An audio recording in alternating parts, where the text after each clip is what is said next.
Back to Monstervision host Professor Joe Bob Briggs and Serpent in the Rainbow on TNT. Good grief, those credits are longer than the movie. 8 minutes of credits at the end of that baby. How many people did you hire, Wes? The answer would be, I guess, half of Hollywood. I mean, Nightmare 7 had a great amount of special effects. It had, you know, Freddy up in the sky. It had a very, very elaborate and, you know, kind of hairy freeway sequence that involved, you know, not only the cars that swerved, but every car that was on the freeway was a stunt driver. So that was, you know, a big deal, shutting down an entire freeway every night for 2 weeks. I noticed that there were credits for Eel Wrangler and Eel Double. Are those for real? Yeah, well, we had moray eels, you know, that we were using when she falls down in the one area of the underground hell. And then, of course, when she picks an eel up and stabs Freddy in the eye with it, that had to be a fake eel. So that was the Eel Double. Okay, all right. Primitive satanic sex rituals coming up now. The Serpent and the Rainbow, one of the most requested Wes Craven movies here at TNT. And it's the story of this Harvard guy who goes down to Haiti to study voodoo foo so he can try to find out the secret formula for turning people into zombies. Unfortunately, once he gets down there, the chief of Papa Doc's secret police starts jumping into his dreams like Freddy Krueger and making snakes come out of zombies' mouths and eat him alive, and giant jaguars chase him with slow-motion zombie cams. It's sort of like Freddy Krueger puts together a reggae band and starts slime dancing behind your eyeballs, you know? The deal is that the secret police guy just might be zombifying the population and stealing their souls and hacking off their body parts and forcing them to fly Pan Am. It's terrifying, and it kind of has a documentary feel. So let's take a look at those drive-in totals. We've got 2 breaths. Of course, we will not be seeing those on TNT. 6 dead bodies, 4 undead bodies, voodoo funeral, exploding coffin, fire eating, glass eating, graveyard voodoo Catholic candle zombie face eating, 1 dead wall pig, aardvarking, orgasm cam, heads roll, heads thrown, gratuitous face needles, jaguar foo, zombie foo, scorpion foo, tarantula foo, snake foo, scrotum foo, buried alive foo, froth-faced debutante foo, 4 stars. Check it out, and we'll be sitting right here where it's safe. Go. I think this is the only time you've ever gone out of the country to make a movie, right, Wes? That's right. Yeah, Serpent and the Rainbow was my exception. I actually prepared a movie called Marimba in Colombia, South America, and went there and went all through all the dope smuggling regions of it, and a lot of hairy location scouts, and then the whole thing fell through in pre-production. So Serpent and the Rainbow was the only time that I went out. We shot 11 days in Haiti, less than a year after the revolution that threw out Baby Doc, and then when things kind of went to hell in a handbasket and we were threatened with being stoned by 3,000 extras, we decided to get out of there and went over to the Dominican Republic for the rest of the shoot. Oh, I see, Wes. So they didn't let you go to Colombia, so you went to a more peaceful place, Haiti. Back to Monstervision host Professor Joe Bob Briggs and Serpent in the Rainbow on TNT. Well, Wes, so far we have burning coffins, needles to the eyelids, a guy buried alive, an Amazon jungle hallucinogenic jaguar attack, a dead man with worms crawling out of his mouth, and that's all in the first 15 minutes of the movie. And you say this was based on a true story. Serpent and the Rainbow actually is based on a true story. It's based on a book by the same name by Wade Davis, who is a young anthropologist botanist and Harvard graduate. And he was actually commissioned to go down and find out how zombies were being made. There was a very interesting case of a man who grew sick very quickly and died, and reappeared about 12 years later in a marketplace to his sister. And the interesting thing to the American drug company that had heard about this case was that the man had been declared dead by an American doctor. So they thought, well, this seems to be a reliable case of somebody being dead, as opposed to maybe a native doctor that didn't know his business that well. So, and the other interesting thing was this guy had recollections of how he had been treated, that is how he had made this to seem to be dead. And he told the story of having been poisoned and gone into kind of a feverish coma where he was perfectly aware of everything that was going on, but he could not speak or move, and that he quickly fell into a state where his breathing was so shallow that it could not be perceived, and his heart would beat only like once a minute. So he was declared dead by this doctor and buried, as they do in the tropics, very quickly, without being processed in any way, no formaldehyde or anything like that. But he was completely aware throughout the entire funeral. He was aware of his sisters weeping. He actually had a scar on his cheek from where a nail in the coffin had gone through his cheek when he was being nailed shut. That funeral procession at the beginning of the movie, that's the real Megillah, filmed with how many native Haitian extras? 2,000 extras? Well, we estimated 2,000. We never really knew at a certain point because everybody and their cousin literally was joining in, and then, of course, demanding to be paid and paid double what we had paid them about an hour before. That was probably the hairiest sequence. It's one of the last things we filmed. Whoa, all right. Well, Wes, we'll talk about those extras later on as the movie gets stranger and stranger. Roll it. You know how they always say the natives are restless? Mm-hmm. They were restless, weren't they? Had some real restless natives. Wes, did it ever occur to you that they could end up giving tours down in Haiti? Oh, look, this used to be Wes Craven. These are his intestines hanging over the fireplace here. Did that ever occur to you? Hey, Joe Bob Briggs here, and look at all these emails that just poured in today. Let's just read one. Hey, cowboy, did your mother smoke crack when she was pregnant with you? Well, we just love to hear from all our wonderful Monstervision fans, and there are two ways you can do that. You can write to me in care of Monstervision at 1010 Techwood Drive, Atlanta, Georgia, 30318, or you can email me at monstervision@turner.com. And you can also visit the Monstervision website at tnt.turner.com/monstervision and make my life a living hell directly from there. Let's try another one. Dear Joe Bob, a lot of mail came in today. Catch Monstervision with Joe Bob Briggs and Reno the Mail Girl every Saturday night on TNT. Back to Monstervision host Professor Joe Bob Briggs and Serpent in the Rainbow on TNT. That's Bill Pullman as the Harvard anthropologist in his first starring role. You found him before anybody else did, Wes. How'd that happen? Well, we just did a pretty wide casting sweep. You know, I'd seen him in, I think, Ruthless People. He had a wonderful role in that. But we kind of have a history of finding, the Johnny Depps and the Sharon Stones before they acted in anything else. And Bill was just one of those people we thought had a lot of charisma and was very smart and could pull off the role. All right, Wes. Well, let's talk a little bit more about these voodoo Haitian extras and everything. You told me one time something really weird happened with your screenwriter. We had a lot of weird things happen. We had two of our actors see very, very disturbing visions in the middle of waking day.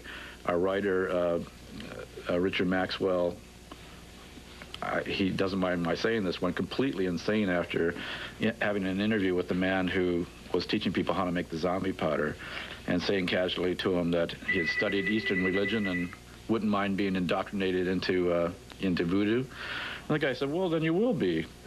And Richard went back to his hotel room and really went progressively nutsoid for the next 2 or 3 days and had to be shipped out of the country, met by people. He didn't even recognize his wife and children for 4 days.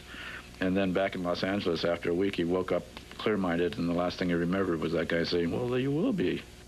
All right, then you had the whole Haitian revolt thing happen. I guess it wouldn't look too good in the tabloids to have 2,000 extras working on your movie getting beaten over the head with rubber truncheons, huh? I don't remember the rubber truncheons. It really was stoning. I mean, that is one of the traditional ways of killing people there if you're, as a society. We had, I think, 3 separate episodes of near stonings, twice in the marketplace with women members of the art crew who were resented by men. Haiti's very paternalistic, and then once by all of those extras because they thought we were exploiting them, even though we had doubled their pays about 4 times. Ooh, okay. Well, we'll talk about the Dominican Republic part of the story in a minute, but right now, let's get back to the movie. So, Wes, I guess you won't be doing any commercials for the Haitian Ministry of Tourism, huh? You know, we have hardcore, depraved cyber geeks who never miss a single week in the Monstervision chat room. Some of them hadn't changed clothes or showered in 3-4 days, and they get in this kind of computer keyboard psycho freakazoid zone, and they want to discuss Antonioni with me. Check this out at tnt.turner.com/monstervision, but whatever you do, don't mention the early work of Francois Truffaut when he was a critic for Cahiers de Cinema. That drives him crazy. Come meet all the Monstervision fans in our chat room at tnt.turner.com/monster. Back to Monstervision host Professor Joe Bob Briggs and Serpent in the Rainbow on TNT. I'm not so sure that the Roman Catholics of Haiti would agree with Mariel when she says that the Virgin Mary and voodoo are exactly the same thing. And in fact, Wes, when you were shooting this movie, you had trouble with the Catholic Church, right? Well, the Catholic Church has never quite accustomed itself to the fact that, first of all, it was a religion that was imposed on them. And the way that they dealt with it there was they, rather than resisting it or totally accepting it, they simply brought it into their own religion and sort of superimposed it over it and into it and amongst it, so that the Virgin Mary was seen as a very perfectly usable sort of form of deity, and was similar to some of the ones that that they brought from Africa, and then she sort of merged in a way that she was both at once. Well, fortunately, you were able to get that beautiful part of this film there, where the sequence where they follow the Catholic voodoo procession to the ancient temple. They have the Midnight Nightmare snake-to-the-face attack, and then in this next sequence, they go to the Natural Waterfall Cathedral, one of the most beautiful things that you ever shot. Do you agree? I think it probably was. It was a place of great natural beauty. It actually, truth be told, was in the Dominican Republic. The actual place in Haiti was unshootable. It was just too remote, and it was too sacred to bring in a whole crew and everything else. And one more thing, Wes, before we go back to the movie, that's the great Conrad Roberts who plays Christoph the zombie. And it's hard to do a good zombie because we expect George Romero zombies rolling their tongues around, doing that herky-jerky walk.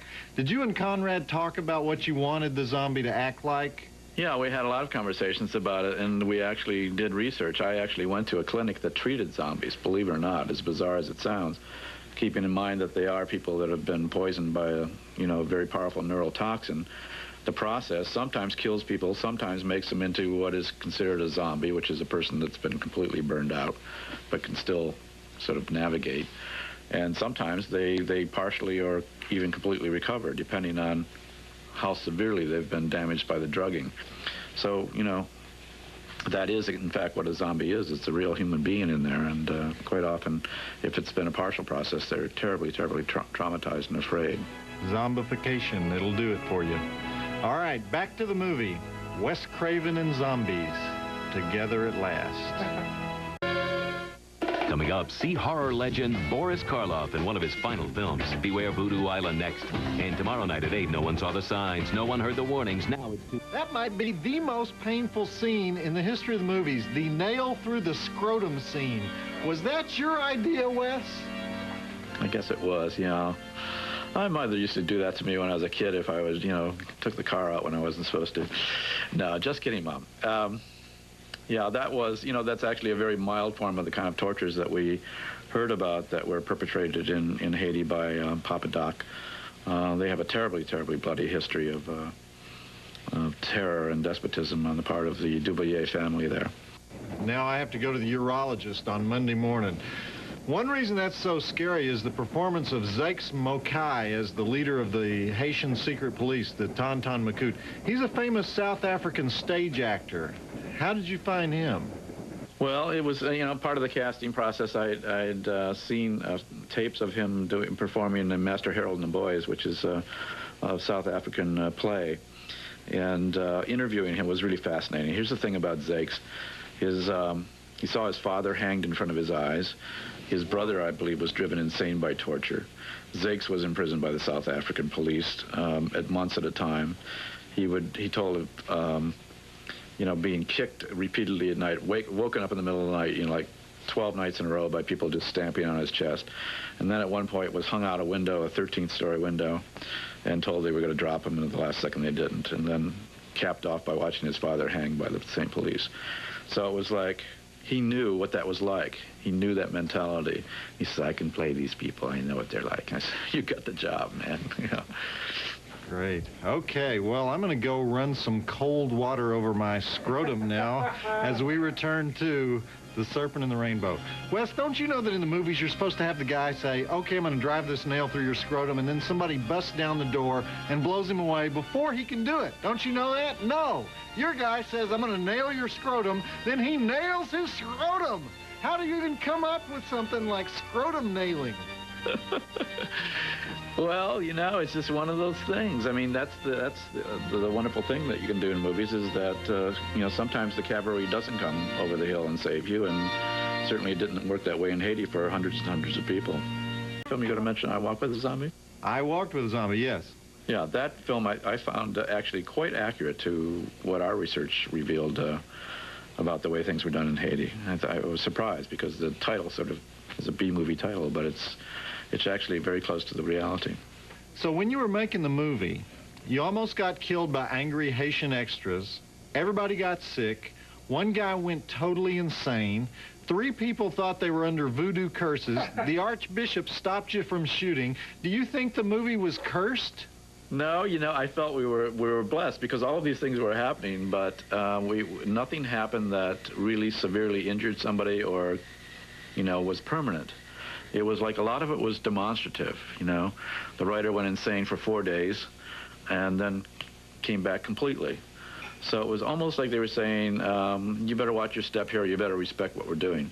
Here's the part I don't understand, though, Wes. Bill Pullman is on a plane. He's going home to Harvard. He has a wounded scrotum. Wouldn't you think he would stay in Massachusetts and drink cappuccino on Harvard Square? But he wants to go back. Did the guy really do that? Yeah, the guy really did go back. I mean, he didn't have a nail put through his scrotum. That was my little touch.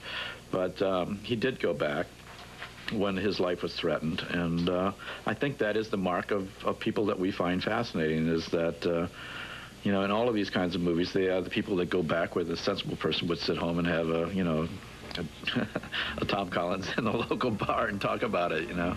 They go back into danger and because they want to find out what's really going on, or because they have something they think they need to do. Okay, back to the movie. Hey, Joe Bob Briggs here, and look at all these emails that just poured in today. Let's just read one. Hey, cowboy, did your mother smoke crack when she was pregnant with you? Well, we just love to hear from all our wonderful Monstervision fans, and there are 2 ways you can do that. You can write to me in care of Monstervision at 1010 Techwood Drive, Atlanta, Georgia, 30318, or you can email me at monstervision@turner.com. And you can also visit the Monstervision website at tnt.turner.com/monstervision and make my life a living hell directly from there. Let's try another one. And Serpent and the Rainbow on TNT. The buried alive scene from The Serpent and the Rainbow doesn't get any scarier than that. Wes Craven is still here with us. Wes, before we show the ending of the film, I wanted to ask you, you were threatened with an X rating for violence, and you had to take a lot of footage out. Is that right? No, I don't remember. Actually, frankly, I don't remember a tremendous amount of cuts in Serpent and the Rainbow. I think that was, again, one of those cases where they saw that it had a political theme, that it talked about a religion in a serious way, and that it was based on a factual book. And as I recall, we did not have a great deal of censorship in that. I know they didn't censor the one little nudity scene, and they didn't say anything about the nail through the scrotum, which really surprised me. So it was not one of the bigger problems of that picture. Really? Okay, Wes, I want to thank you for being with us tonight for this special double feature. After Scream and Scream 2, though, what you got coming up next? Well, I've just finished the first draft of a novel for Simon & Schuster called The Fountain Society, which I'm sure will become a movie in the near future. And we're preparing a screenplay of a documentary called 50 Violins, which is the story of a teacher, a living actual woman in East Harlem that teaches classic violin to the grade school kids. She was, the documentary was nominated for an Academy Award 2 years ago, and she's won awards all over the world now. It's going to star Madonna, and I think both for Madonna and myself, it's going to be, you know, something going in completely a different direction. I think it'd be very interesting to watch. Okay, man. Keep the blood pumping, all right? Thank you. I'll do my best. And now the conclusion of what I think is Wes's greatest film, even better than Scream and A Nightmare on Elm Street. Roll it.